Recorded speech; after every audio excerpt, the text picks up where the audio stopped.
across the globe, this is a uniquely challenging moment. From healthcare workers to those overseeing essential services, to those of us hunkering down at home. At Polar Bears International, we are inspired by the ways people around the world are caring for one another. And we're committed to doing our part to support you. So we'll be coming to you live from our homes around the globe, offering a special Spring Tundra Connections series. Live broadcasts dedicated to learners of all ages, but especially to students who are learning at home. Oh, hi! If you're a kid like me, go to Tundra Connections to learn all about polar bears and their favorite food, seals! Join us each week this spring for something unique. Add Tundra Connections into the mix for your learning during COVID routine. Tune into a lighthearted live chat or enjoy a live stream over breakfast with two adorable polar bear cubs in the Netherlands. Participate in conversations with scientists and take a deep dive into the world of polar bear research and policy. Ask your questions directly and learn from the experts. Although we are physically distant, we can continue to find ways to be socially connected and come together with our friends, families, and communities.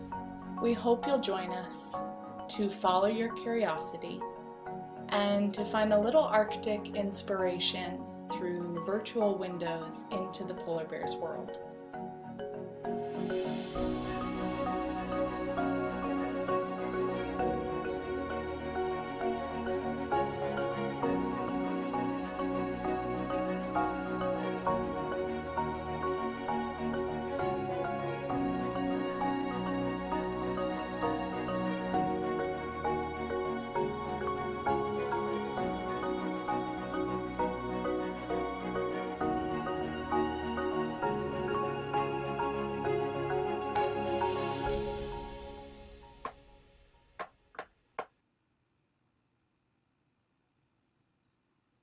Hello and welcome to Polar Bears International Spring Tundra Connection Series. My name is BJ Kirschhoffer and I'm the Director of Field Operations for Polar Bears International. Before we get started, I just want to say a special thanks to Explore.org that help us provide this stream as well as many windows into the wild world across our planet. Be sure to check out their website for all kinds of neat live streaming webcams that you can explore. Today's webcast here on Tundra Connections is called Polar Bears and Pandas, Polar Opposites, or Possibly Related. I've got two specialists here helping me today. We'll introduce them in just a moment. This chat will last about 20 or 30 minutes and include time for questions and answers. If you do have a question, you could submit that in the window down below in the chat window, or you can email us at questions@pbears.org. Please, if you have something that's a burning question, please fire it our way, and we'll see if we can stump one of our two people here that are joining me. And with that, I'd like to introduce them, Marty and Nick. Marty, maybe you could start and tell us a little bit about yourself. Hi, everybody. Hunker down at home. I'm a retired research scientist from the Ontario government and spent about 30 years studying polar bears and black bears, but now happily retired. But now happily retired. Well, it's a pleasure to have you on today, Marty. And Nick. Hi, I'm Nick Pilfold. I'm a scientist at San Diego Zoo Global. I work on a variety of bear species. I've worked on polar bears now for about 10 years, so not as much experience as Marty there, but making my way. And more recently, I've worked on Andean bears and giant pandas, which we're going to talk about today. Wow. So Marty's up in Canada. Nick, you studied in Canada and are Canadian, right? That's correct. Yeah. I did my PhD at the University of Alberta with Dr. Andrew DeRoche and Ian Sterling. And yeah, born and raised in Canada, and I came down to San Diego as a postdoc and then started my career here as a scientist. So the winters are a little bit easier in San Diego. Yeah, for sure. Probably just a little bit. So that's great. I'd like to start maybe with polar bears today. Again, we're going to be talking about polar bears and panda bears, the differences. But let's start with polar bears, of course, my favorite bear. Marty, maybe you could tell us a little bit about where polar bears live and what do they eat? Well, where they live for most of the year is out on the sea ice, such as in this photo here. And maybe they'll spend 8 months out on the sea ice, and there are some populations when the ice melts, such as in Hudson Bay, where the bears are forced ashore, and so they'll spend the other part of the year, perhaps 4 months, perhaps 5, as long as 5, actually on land. Most of the time they're out on the ice and they're hunting seals. Their favorite food is ring seal across their whole range. As much as 3/4 or more of their diet would be ring seals. But they also take other seals such as bearded seals and harp seals, especially big male polar can take large seals such as bearded seals and harp seals. So while you were studying polar bears, you were looking at some of the most southerly polar bears on the planet. What other countries, and those, of course, maybe you could tell us a little bit about where that is, and then what other countries also have polar bears?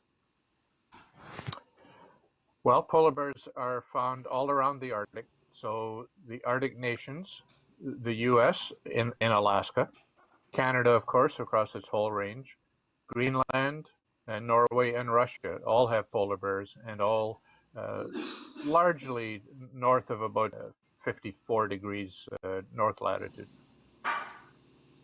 So those are the 5 countries, all of which have polar bears. And the bears that, some of the bears that you studied were all the way down in James Bay at the southern part of Hudson Bay, is that right? Yeah, the most southerly known area where polar bears exist year-round.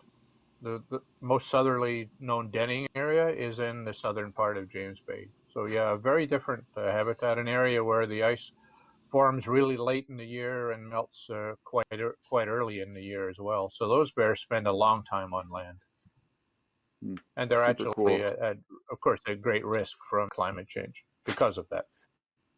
And I think we're going to get into some of that here a little bit further down when we talk about some of the challenges that both of these animals face. But before we get down there, maybe, Nick, you could help us a little bit. Where do panda bears live and what do they eat? So all the giant pandas that are left in the world are in China. They've been shrunk, their historic range has shrunk down to less than 1% of the land that they used to cover. So giant pandas now, they only cover about 25,000 square kilometers in China in some foothill mountains near the Himalayas, where the Himalayas begin into Western China. So there's about 1,800 giant pandas left in the small fragmented populations in central China, and they eat bamboo. They're much different than polar bears that way. 99% of their diet comes from bamboo, and there's a panda right there for you, munching on some bamboo. So very interesting, different species of bear. They're the oldest in terms of evolution. Polar bears are the newest. So there's a lot of unique sort of differences between the two species. So when you say oldest and newest, so you're saying that the panda bears are some of the oldest bears still on the planet, and the polar bears, they would have broke off or would have evolved most recently? Is that right? Yeah, that's right. Yeah, exactly. So we think that giant pandas, they broke off from their lineage about 19 million years ago. Whereas polar bears, there's some estimates that vary, but on average, we think about 1 million years ago, polar bears broke off from grizzlies and became their own species. So these two species, in terms of how long they've been their own species on the planet, are quite different. Polar bears are very sort of new kids on the block relative to the bear species, and pandas, well, they've been there for a very long time in that same area in China. Well, that's pretty interesting. I think one of the other big differences maybe that we could talk about is size. Maybe Marty, you could talk a little bit about, and this relates, I would assume, back to what they're eating. How big can polar bears be, and kind of how do they get there? And then we can bounce that over to Nick for pandas. Well, adult polar bears, females can be, 400, 500, 600 pounds, 200 kilos or more. Males, the heaviest male I ever weighed was almost 1,500 pounds. He was a big male, very long, and an older bear. And it also was within about a month of when he had come off the ice. So he was still in quite good shape from having hunted all winter. They're a very large adult males for sure. And I'm guessing that you can't grow a polar bear off of vegetation, just off of Yeah, whatever's you'd in be the right, boreal forest. BJ. Yeah, You yeah. don't get a I mean, 1,500-pound polar bear, right, off of that. no. Well, Yeah. I mean, if you look at No, the giant Charlie panda, I think Robbins. that's. Oh, sorry. Go ahead, Marty. Okay. No, go ahead. I was just going to say Charlie Robbins from Washington State University is a really well-known wildlife nutritionist and perhaps the guru of wildlife nutrition. And that was Charlie's point, that you can't grow an animal as big as polar bears feeding on berries. They need a higher energy diet, the fat from seals. And that's where they get it, is all the fat from the marine mammals that they're eating, or seals that they like. Now, panda bears, how big is a panda bear? How big So is a this is actually a vegetarian bear? perfect example. Yeah, it's a perfect example to what Marty was talking about, which is you can't raise big bears off of vegetation. And giant pandas, because they're just eating bamboo, which is a very low caloric resource, very low energy, they only get to about, males get to about 350 pounds, so not even, maybe the same size as some polar bear females, but really not that big. And females, they tip the scales around 275. So they're not a very big bear compared to the other species of bear. And that relates back to the fact that they just don't eat things that are very energy dense. They're eating a very low density food in bamboo. So this is low density food. How much time per day? Maybe you don't know this. This is, but Oh, yeah, how much yeah. time per day roughly does a panda bear spend eating? A lot. About 14 hours a day on average, a panda bear. So more than half the day, pandas will just be sitting there munching on bamboo. And it's they only digest about 20% on average of what they're eating. So a lot of it is actually just passing through their system. So there's estimates that say that a panda has to poop somewhere between 40 and 100 times a day because they're eating 20 to 30 pounds of bamboo every day. So it's a lot of time just spent feeding to get what they can out of the resources. And another interesting comparison too with polar bears is that we know with bears, polar bears, when they come on land, they ramp down their energy. They don't spend as much energy. They're very lethargic. They lie around a lot because the food isn't very high quality. Well, panda bears do the same thing. Actually, energetic estimates of panda bears suggest they're like a sloth. Like they're very low energy. They do have these periods where they can expend more energy when they're traveling or they're mating, but for the most part, they're just actually hunkered down in a bamboo patch, just munching away. That's what they have to do. That's their lifestyle choice to make it work, just eating off plants. That's pretty wild. Now, Marty, if a panda bear is spending 14 hours a day eating, I bet a polar bear would love to spend 14 hours a day eating, but that's not really the case, is it? No, although I think in March and April when the seals are pupping, they probably spend a fair bit of time eating as well. But no, you're right. Their prey generally is spread out widely on the ice, and they have trouble encountering a lot of prey items at any one time, generally. So they're not just I would guess, sitting. BJ, that if Go ahead. I was Sorry. going to say, yes, if they could spend 14 hours a day feeding on seals, they would do it. But they don't have that opportunity.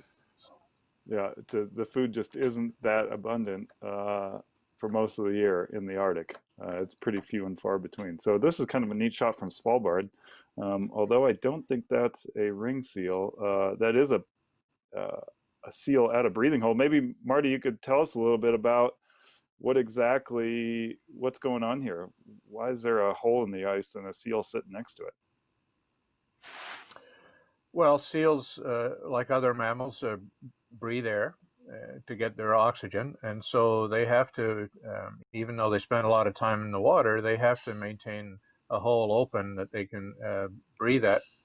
And I'm not sure what time of year this was taken, whether the seal is about to pup as well, or whether it's molting, BJ, but certainly it has to maintain open holes in order to access air.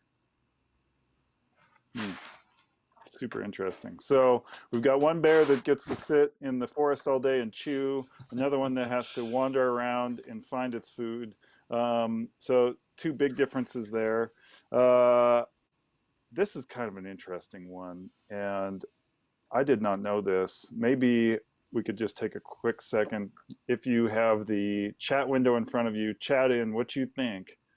Which animal has the strongest bite? Do you think polar bears have the strongest jaw? Or do you think the panda bear does? Go ahead and throw that into the chat window, and we're going to loop back to that one. Another interesting thing, so pandas are pretty dexterous with their paws, right? That's right. Yeah. So one of the things that they've evolved over time is the ability to kind of hold on to bamboo. So bamboo's got these long rods of hard cellulose material, like the biggest grass you've ever seen, but even just like rock hard, right? And so they hold on to it with this additional appendage that's in their thumb. So if you or in the wrist, sorry, it's actually a wrist appendage. So if you feel around, there's a bunch of little bones that we also have in our wrists. And what pandas have evolved is basically an extension off one of those bones. It's sort of like an extra thumb for them. So it just holds that material, and then they can wrap their claws around it, and then they can bite into what they want to feed on. They want to get in, and the outside material of the bamboo is not nearly as nutritious as sort of the shoots, the culm on the inside, and then the leaves as well. So usually they're just kind of shredding through that outside material to get what they need. And Marty, I don't suppose a polar bear has kind of an extra thumb on its paw, does it? It doesn't have an extra thumb, but they do have long, curved, very sharp claws, BJ, which are pretty excellent tools for grabbing onto and the long canines as well. There's a good shot of their claws. And And so interesting too, not, in this oh, picture, go ahead. I was going to say, I think in this picture you can see in the pad a little bit of suggestion of the papillae that polar bears have on the bottom of their pad that help them when they're moving on the ice. So that's Say something about the claws, BJ? Yeah, well, I was just going to say, I think the papillae are a great kind of segue there. So pandas have a neat adaptation with this extra kind of thumb so they can hold on to things.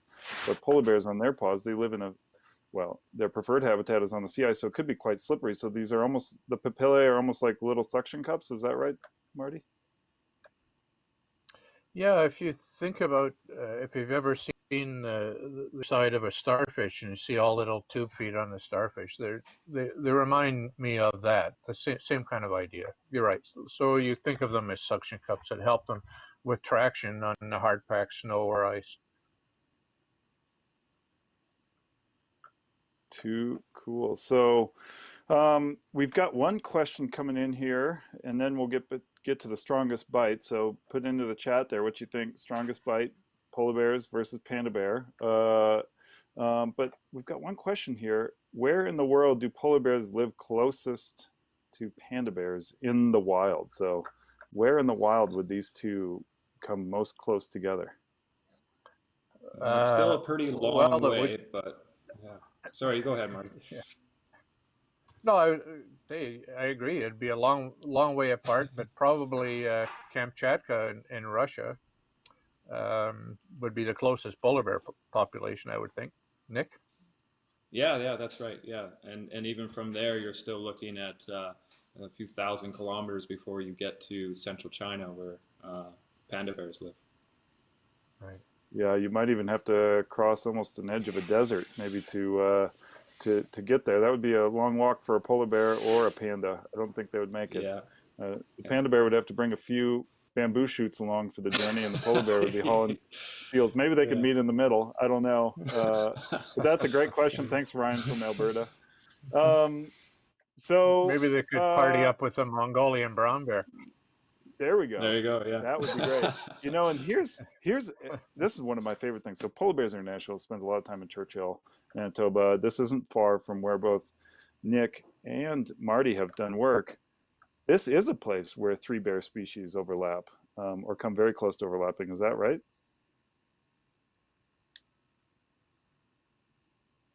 Go for it, Marty. Yeah, it's true. There was a small paper just published in Arctic Science last year that they had trail cam footage of a grizzly bear, or at least one grizzly bear. And the footage was from early May or mid-May, which suggested the bear probably spent the winter in that part of Manitoba. So yeah, there's an area where polar bears and grizzly bears and black bears all overlap. That's The grizzly pretty bears are amazing. fairly new to the area. Go ahead, Marty.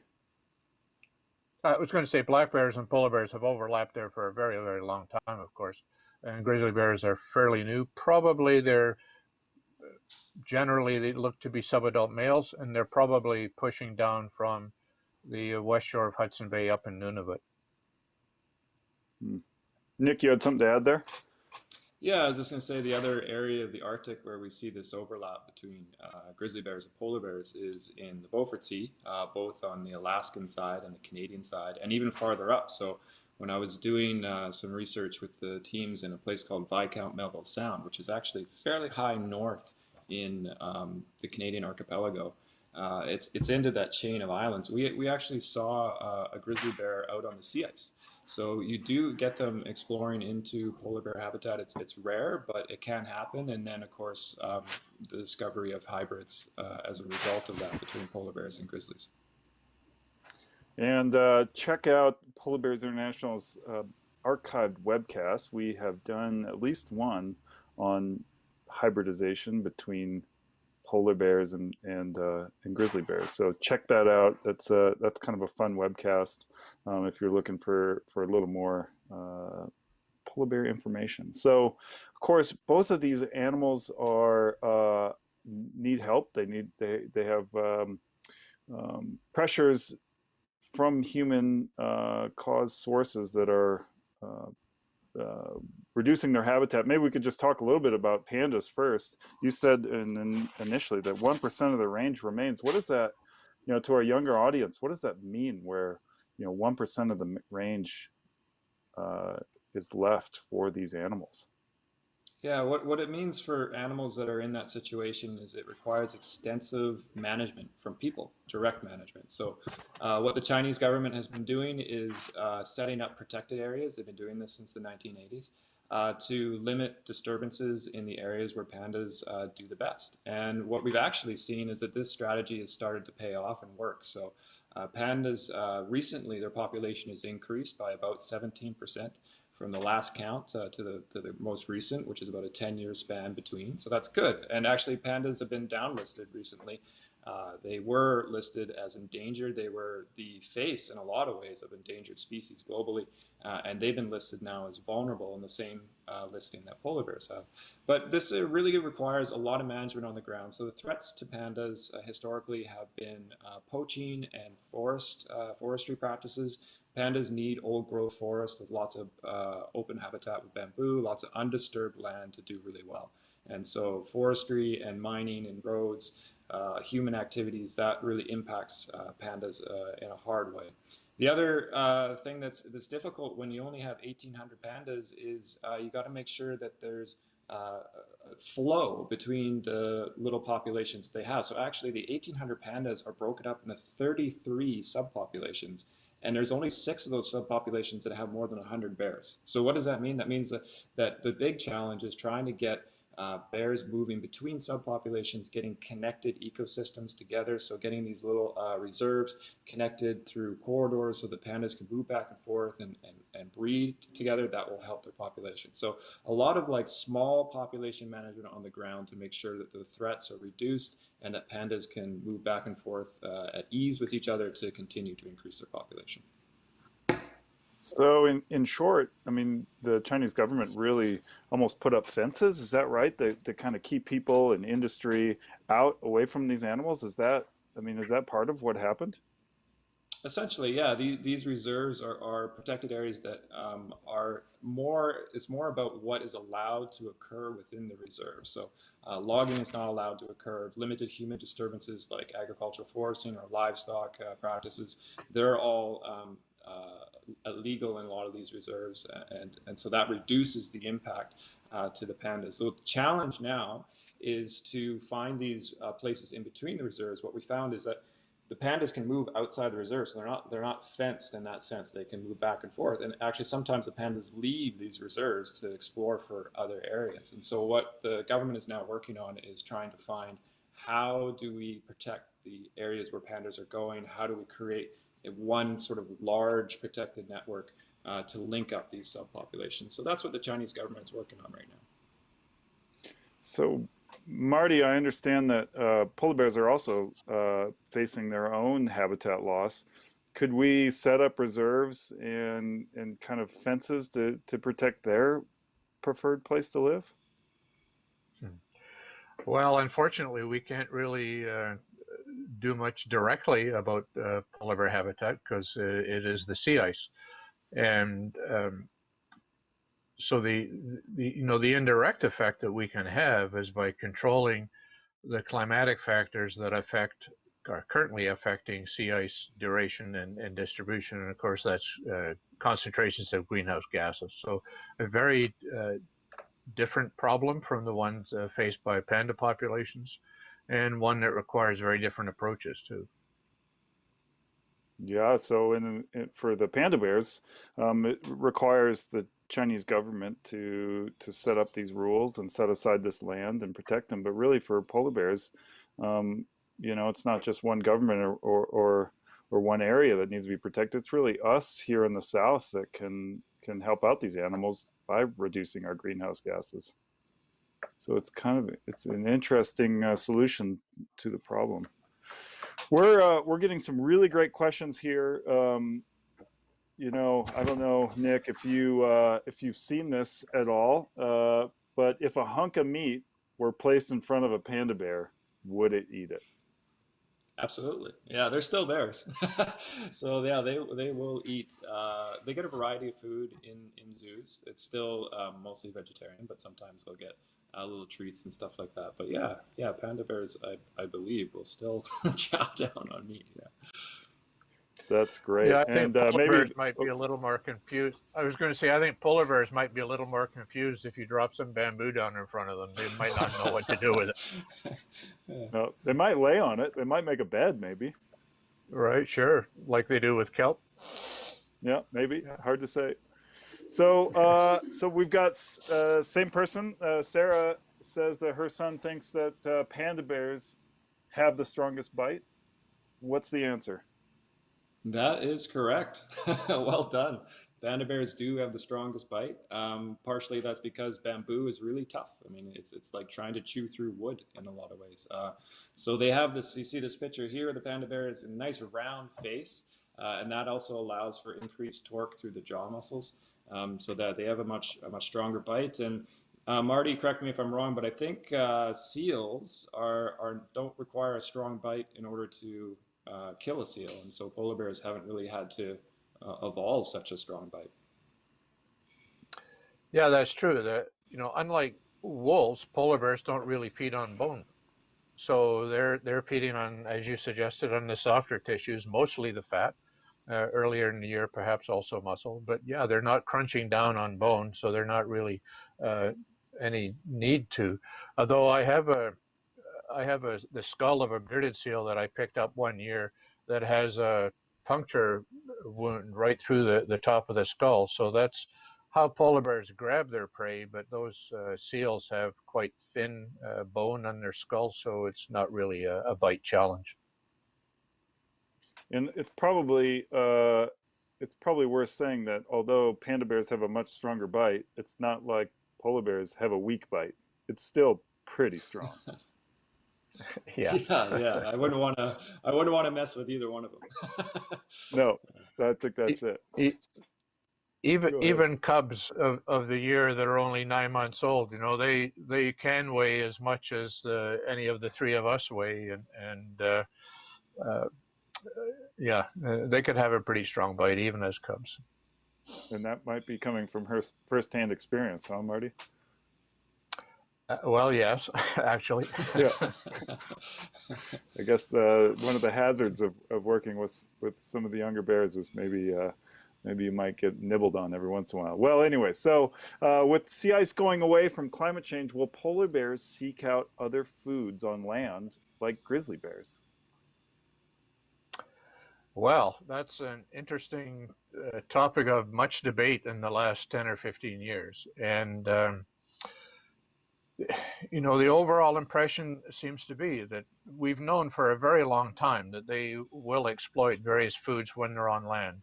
They'll even, there was a study done in James Bay back in the early 70s, which showed that polar bears will even swim out and come up under sea ducks and grab a sea duck. And I've seen them in the Central Arctic. I've seen them take murs off the water. But yeah, when they're on land, the amount of energy that they can get out of these berries that this particular bear is feeding on here, or even if catching the occasional sea duck and the occasional stranded seal, that amount of energy just doesn't compensate for what they can actually acquire out on the sea ice. Yes, there are terrestrial foods that they will exploit, but it doesn't seem like there's enough energy there to replace what they will lose if they lose their ability to capture seals out on the ice. And maybe a nice comparison too is you look at the size of the grizzly bears that are on land adjacent to polar bears, and they're quite small, aren't they? Yes, they are, BJ. Some were, the biggest ones would be perhaps around the size of some of Nick's pandas, maybe around 300 or 400 pounds at most. So again, it goes back to where we started in the beginning. You just can't get a large bear off of these kind of lower caloric food sources on land. You really need those big energy-rich seals in order to grow these giant animals. So we have a couple other questions coming in. I think just checking in with our, well, actually we might have gotten them all. We had a lot of great responses versus the strongest bite. We had some people saying polar bears. Again, it is really the panda bear that gets that one. 14 hours a day chewing. Really have developed those muscles there, so they've got a nice strong bite. Well, so we've hit our half-hour mark here, gentlemen, and we've answered all the questions that have come in. So I want to thank you both for your time today, for your expertise, and I want to thank all of the viewers for tuning in as well today. We really appreciate you taking the time. This is our second to last Spring Tundra Connections episode. We will have one more on Thursday, so please tune in. Throughout the summer, check back on the Polar Bears International website or Facebook page. We will do the Tundra Connections season again this fall. So please stay tuned to see what that looks like when we'll start that up. But for now, thanks so much to, again, Marty and to Nick for your time today. And thanks so much again to explore.org. Lastly, it takes a lot of people to make this work. We've got a lot of folks behind the scenes, both PBI staff and volunteers. And I want to thank everybody for helping us make this a reality from March until now. So thanks everybody, and please stay tuned. We will be chatting with you throughout the summer. Thanks so much. Bye for now. Bye-bye, everyone. Bye, Nick. Bye, BJ. Bye, Marty. Bye, BJ.